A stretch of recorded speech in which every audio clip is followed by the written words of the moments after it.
You see, there's a culture in our world, and it's been there from the beginning, of self-destruction.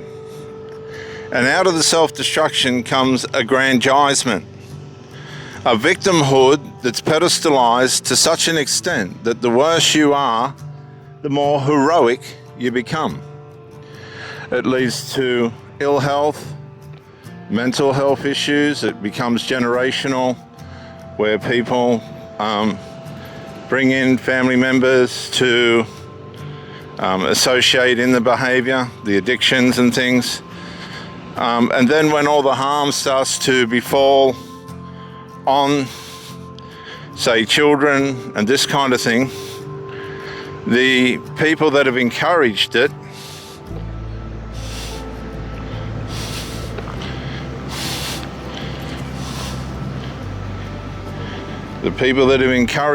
regret what they've taught these people to become. Hip, hop, hop. Get the ball.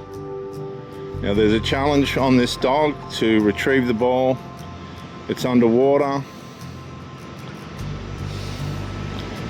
It's got to work out how it's going to get it without putting its head so far under the water. It's using its feet to bring the ball to where it wants it. This is new. I don't know how he's going to pull this off. I'll try and zoom in on the situation here. The golf ball's on the bottom. He knows it's there. He knows he needs to get it.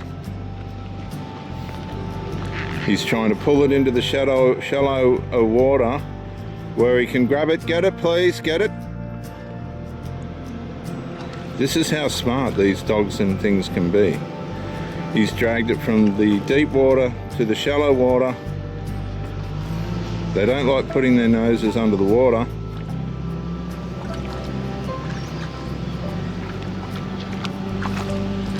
He just quite can't land it. Yes, he's got it. Good boy. Good boy. There he goes. Whoops, I can't. Sorry, I was too close. I'll zoom out now. And he did it. He had the intelligence to retrieve the ball. Very clever dog. In a way, that was very clever. And when you think of the intelligence of humans and the silly, foolish ways in which they harm themselves and others and pedestalize all the things that they've had happen to them, and oh, pity poor me, and I'm going to commit suicide, and oh no, they don't love me anymore, but I still want my drugs, and they're functioning disabled. They're disabling themselves mentally and physically, but they have such a pedestalized opinion of themselves against an element of self-worth that just cannot get off the ground. So what they're really doing is they're opposing their lack of self-worth with a false view of themselves, grandiose view of themselves that deceives them into believing they're better than they are. What that does then is dull their self-awareness of the fools that they make of themselves. This dog's challenging me again at the ankles.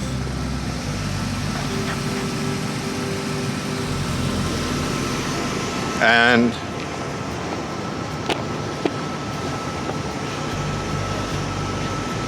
then they become dull to the exhibition that they're making of themselves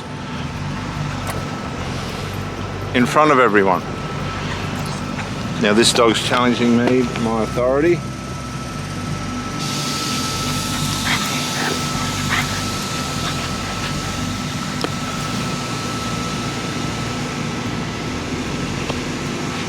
And he got a smack and he didn't like it. That's why there's prisons. For criminals to smack them hard enough for them to realise that this ain't the way to go. We've become too weak.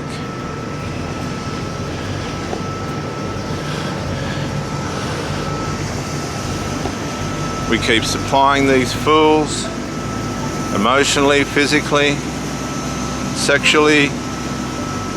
They got no contribution to make or any way in which you could call them an asset. As a matter of fact, what you think you're giving to them, they're actually taking from you, and a hup. They're taking it from you. You think you're helping them. You're not helping them. They're stealing from you. They're stealing from your time and from your life.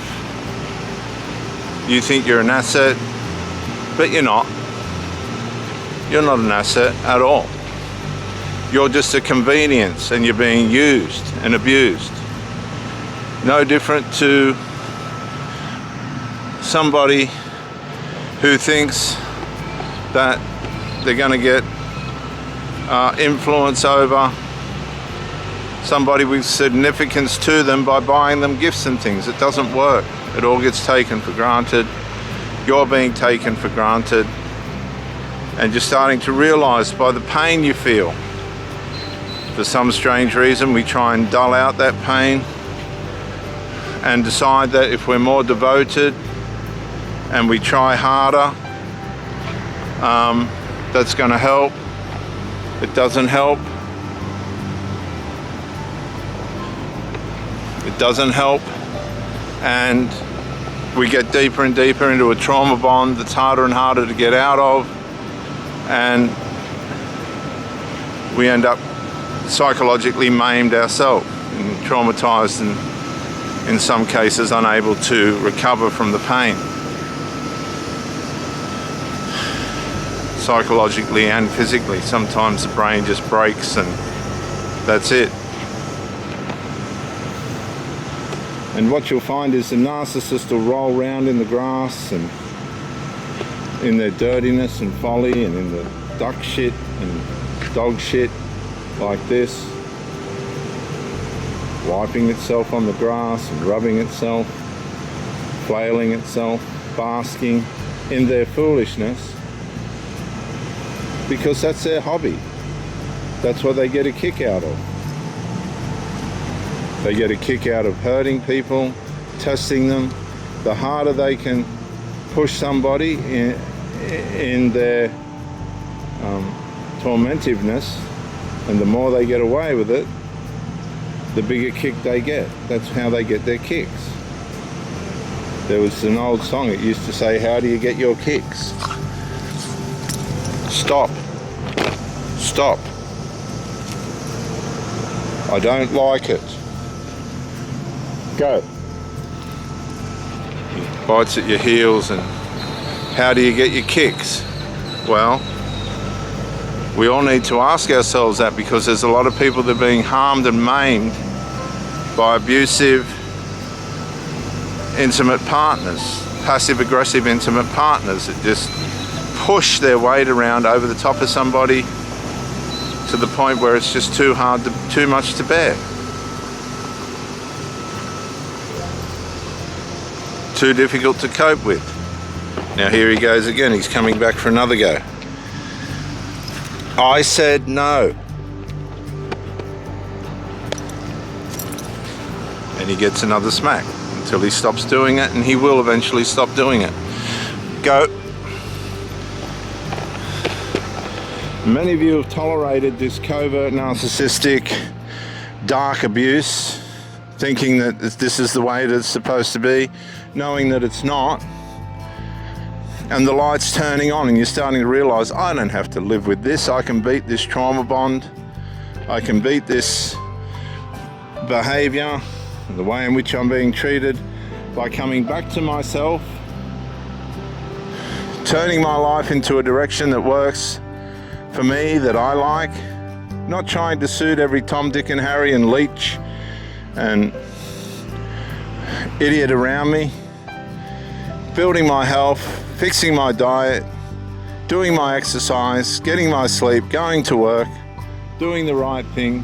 In other words, seeing the light and putting yourself before these fools who are using and abusing you. And you need to do it today.